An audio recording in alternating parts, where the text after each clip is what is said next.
بسم الله الرحمن الرحيم. نبدأ مع بعض مهارة السبيكنج، التحدث. retelling a story، إعادة سرد القصص. لما نيجي نعيد سرد أي قصة بنستخدم كلمات بتعبر عن ترتيب الأحداث، زي مثلا من first, next, then, after that, finally. مثال: What story did you choose؟ إيه القصة اللي أنت اخترتها؟ I chose Jack and the Beanstalk. أنا اخترت إيه؟ القصة بتاعت جاك وساق الفاصوليا. Who are the main characters؟ إيه هما الشخصيات الرئيسية بتاعت القصة ديت؟ The main characters are Jack, his mother, and the giant. جاك وأمه والعملاق، دول هي الشخصيات الرئيسية موجودة في جوه القصة دي. Where did the story happen؟ أين وقعت أحداث هذه القصة؟ The story happened at Jack's home, the market, and the giant's castle. بمعنى أحداث القصة وقعت فين؟ في منزل جاك وفي السوق وفي قلعة العملاق. What happened in the beginning؟ إيه اللي حصل في البداية؟ First, Jack sold the cow for magic beans. جاك باع البقرة بتاعتهم مقابل إيه؟ حبوب سحرية. What happened in the middle of the story؟ إيه اللي حصل في وسط القصة؟ Then a giant beanstalk grew and Jack climbed it. He found the giant's castle.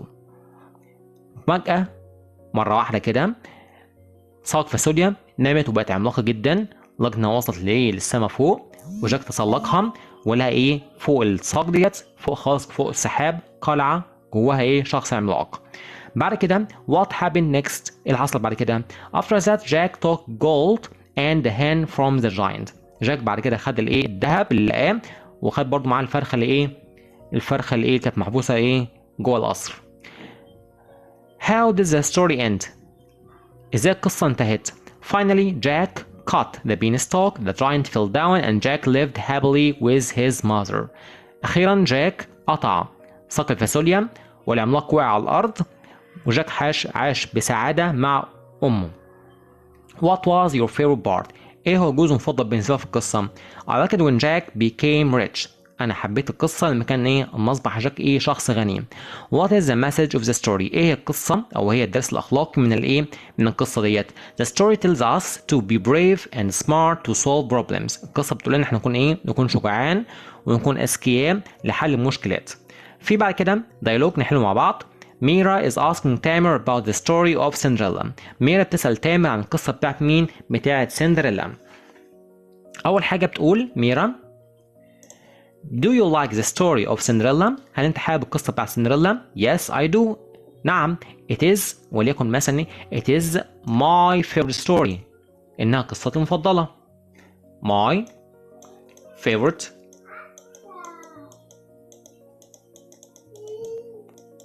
story. إنها مثلا قصتي المفضلة. بعد كده was she treated well؟ هل تم معاملتها بشكل كويس؟ No she wasn't. لا طبعا. وليأكد على كلامي no she wasn't إن إخواتها غير الأشقاء كانوا إيه ظالمين معاها. Did she go to the party؟ هل راحت للحفلة؟ Yes she did. نعم. Yes she did. The fairy godmother العرابة أو الجنية العرابة ساعدتها إنها تروح الحفلة. بعد كده سؤال yes he found her with the glass shoe. نعم هو لقاها وجدها مع الحذاء الزجاجي. مين اللي لقاها؟ الأمير. تبقى did. دي طبعا من عندنا بقى عشان ايه ملمين بأحداث القصة. did the prince هل الأمير did the prince find her لقاها وجدها عثر عليها. بعد كده سؤال إجابته yes they lived happily. نعم عاشوا سعادة. يبقى did هل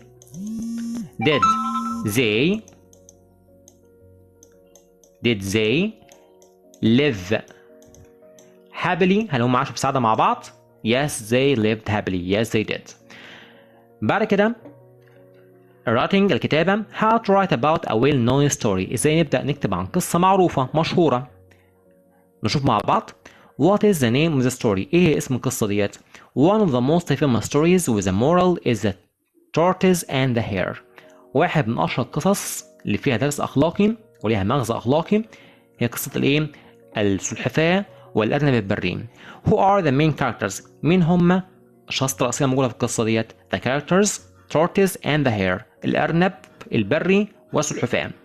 What happens in the story؟ اللي بيحصل في القصة. The hare was very fast and proud but the tortoise was slow and steady.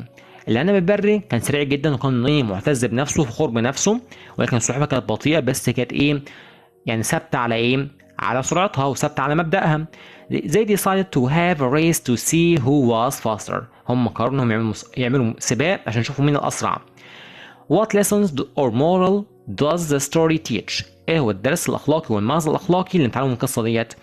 If you think you're better than others and don't try your best, you lose. بمعنى لو انت فاكر نفسك احسن من الجميع، افضل من الجميع، وما تحاولش اقصى ما عندك، انت ايه بتخسر بالفعل. Why is the story important to remember؟ اللي القصة من المهم لازم ايه نفتكرها كويس. Because it teaches us not to give up and not to be too proud.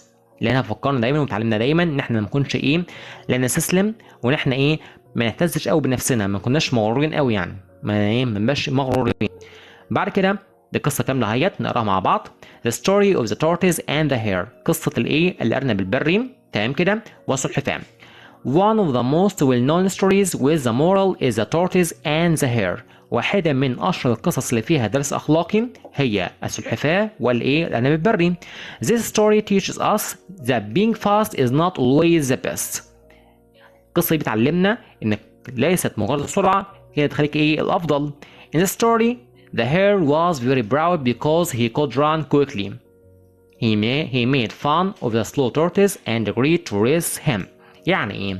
في القصة في أرنب بري كان معتز قوي بنفسه، فخور قوي بنفسه، مغرور قوي عشان كان بيجري بسرعة، وكان دايما بيضحك على ايه؟ على السلحفاة البطيئة دي. وهم اتفقوا مع بعض انهم يعملوا ايه؟ سباق مع بعض يشوفوا مين الأسرع. At the start the hare ran very fast and left the tortoise far behind. But then he stopped to rest and even took a nap. يعني ايه؟ في بداية السباق في بداية القصة الأرنب جري بأقصى سرعة عنده تمام كده، وخلى السلحفاة وراه في مسافة منهم، مسافة كبيرة جدا تمام كده، وعشان كده قال لك ايه اقف شوية استريح شوية، وحتى ايه ده حتى خد ايه كمان ايه قيلولة، قال لك ايه اخد ايه انام شوية كده من قمة الاستهزاء بالسلحفاة. The tortoise kept moving slowly without stopping. السلحفاة فضلت مكملة على بطئها دوت بس بدون ايه توقف. In the end في النهاية the tortoise won the race because he didn't give up. في نهاية القصة السلحفاة فازت بالسباق لأنها إيه ما استسلمتش. The story shows that working steadily and never giving up can help us win. القصة دي بتعلمنا إن العمل بثبات وباستقرار تمام كده وعدم الاستسلام بيساعدنا في الإيه في الفوز. That is the moral of the story. دي الدرس اللي إحنا بنتعلمه من هذه القصة. بعد كده هنا بيقول لي read and complete اقرأ وأكمل. In a big forest في غابة كبيرة a lion caught a tiny mouse. أسد إيه مسك بإيه بفار صغير. The mouse asked his for kindness and promised to help the lion one day. طبعا الفار طلب منه السماح وطلب منه إيه إنه يعفو عنه، وفي يوم من الأيام وعده إنه هيساعده في يوم من الأيام. The lion laughed but let it go. طبعا الأسد إيه ضحك، يعني الأسد الفار الصغير ده هو اللي يساعدني وأنا قوي، ومع ذلك برضه ايه سابه يمشي، ساب الفار يمشي من قدامه. Days later the lion was stuck in a tent. بعد كام يوم كده الاسد ايه كان عالق في شبكة صيد تمام كده، كان محبوس في جوه شبكة. The mouse came and cut the ropes. الفار جه ولحق الاسد وقطع الايه الحبال بتاعت الشبكة دي. The lion الاسد تمام كده smiled ابتسم للفار and said وقال له you are truly clever. انت بالفعل ايه ماهر جدا ذكي جدا. Later the mouse بعد كده الفار اصبح told the other animals that even small can help the large. قال لكل الحيوانات يعني اشهر خبر في وسط الغابة كلها ان ايه اصغر حيوانات ممكن تساعد ايه الاكبر. It is a beautiful fable. انها قصة خرافية جميلة جدا تمام كده with a sweet message. برسالة ايه كويسة جدا. بعد كده هنا بيقول لي اقرأ مسج بتتكلم عن ايه. Ali's father is a poor clever fisherman who lives with his family in a simple home by the sea. ابو علي هو شخص ماهر ولكنه ايه صياد فقير جدا. يعني صياد ليه ماهر كل حاجه بس هو ايه فقير. بيعيش مع عيلته في منزل بسيط جدا بالقرب من البحر. علي ابنه بقى ذات نفسه always goes fishing with his father، دايما بيصطاد مع ابوه. Once he took the small boat and he decided to go fishing by himself as his father was ill. في يوم من الايام قرر ان ياخد القارب الصغير ويروح يصطاد بنفسه عشان ابوه كان ساعتها كان تعبان، ما كانش قادر يروح معاه. علي spent all the day at sea but he couldn't catch any fish. علي قضى اليوم بالكامل طول النهار في البحر بس ما قدرش يصطاد سمكة واحدة. He began to feel sad and disappointed. هو بدأ يحس بالحزن والإحباط. however ده طبيعي جدا، طول النهار ما اصطادش ولا سمكة. however برغم من كده he finally took off his clothes to have a swim and returned home. قال لك بس قبل ما امشي هاخد غطس كده في المية، فبدأ يقلع هدومه تمام كده واخدها عوم في البحر قبل ما يرجع للمنزل. Unfortunately لسوء حظه his small wallet fell into water with all his money in it. لسوء حظه المحفظة بتاعته الصغيرة وقعت منه في المية وكان جواها كل الفلوس اللي يمتلكها. علي jumped into the water to look for his wallet. علي طبعا قفز في المية عشان يشوف يدور على المحفظة بتاعته اللي فيها فلوس. but he couldn't find it، بس ما عرفش يلقاها. and instead وبدلا من ذلك he caught a huge fish. اصطاد مكانها اصطاد سمكة ضخمة جدا. he carried it on his boat and went home. شالها وحطها على القارب بتاعه. شال بقى السمكة الكبيرة تمام كده ورجع بيها للمنزل. his father was happy with him. ابوه كان طبعا فخور بيه انه يقدر يصطاد سمكة كبيرة جدا. علي was still sad، بس علي كان جواه زعلان عشان كان فقد المحفظة بتاعته. علي's mother wanted to make food. علي كانت عاوزة تعمل الطعام بقى بتاعه تطبخ. and she happily found the wallet inside the fish. ولقت المحفظة بتاعت علي جوه السمكة ذات نفسها. she called her son and told him that she found his wallet. نادت على ابنها وقالت له ان المحفظة بتاعتك جوه السمكة ذات نفسها. تمام. علي's father isn't لا يكون غني isn't rich fisherman. بعد كده before returning home قبل ما يرجع للمنزل علي lost his wallet. علي فقد المحفظة بتاعته. why did علي go fishing alone؟ ليه علي راح يصطاد لوحده؟ هنقول because his father was ill. كان ابوه كان ابوه مريض. دي 3. 4 what does underline pronoun it refer to؟ ضمير it عايد على عايد على huge fish السمكة الضخمة. ديت 4. 5 when did علي begin to feel sad and disappointed؟ امتى ابتدى علي يحس بالحزن والإحباط؟ هنقول طيب when he spent all day at sea but he couldn't catch any fish. لما قضى يوم بالكامل في البحر وبس ما قدرش يصطاد ولا سمكة. دي 5. 6 do you think the story ended happily؟ هل تعتقد ان القصة انتهت بسعادة؟ طبعا اكيد يس. لا محفظة بتاعته واصطاد سمكة في نفس الوقت، يعني 2 في 1 هنقول because لأن because علي تمام كده could because علي could catch a huge fish. لان اصلا السبب انه يخرج في البحر انه يصطاد سمكه، وفعلا اصطاد سمكه كبيره جدا. and he found his wallet وبرضه لقى المحفظه بتاعته كانت ضايعه. بعد كده choose اختر.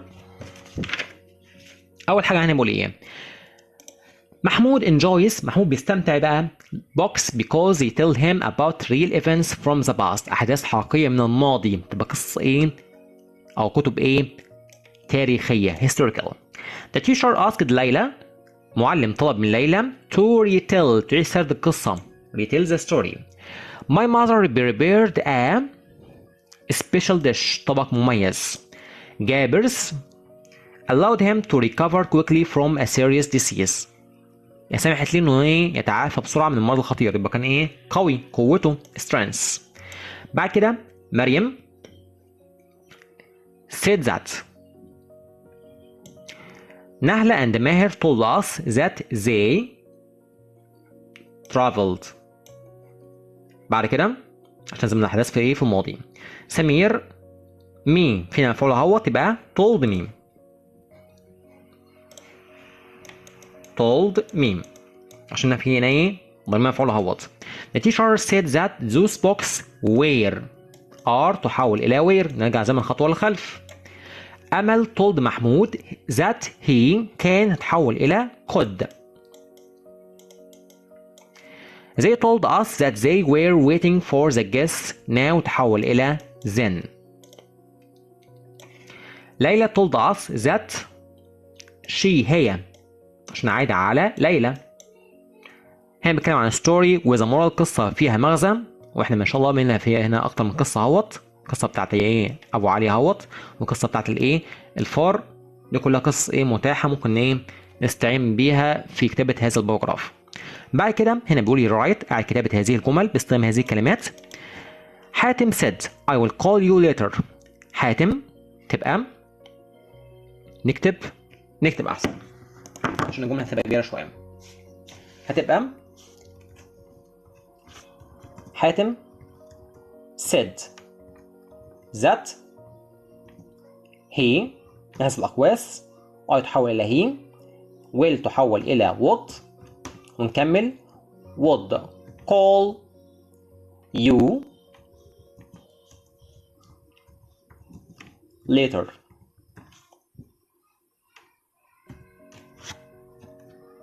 الجملة اللي بعد كده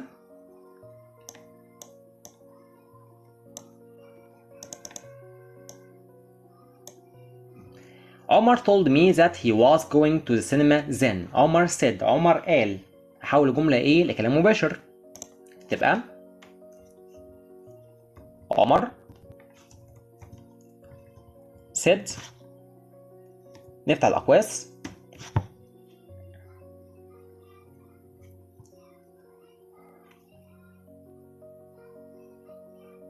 I هيتحول ل I am going to the cinema. then تحول إلى now أصلها now.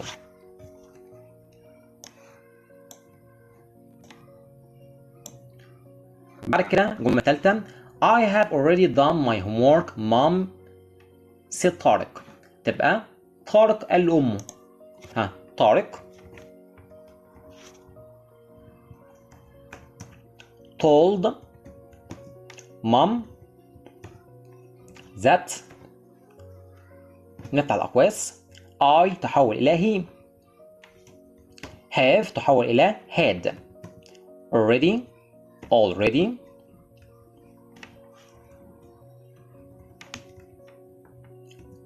done. my homework تبقى his homework الواجب بتاعه هو his homework.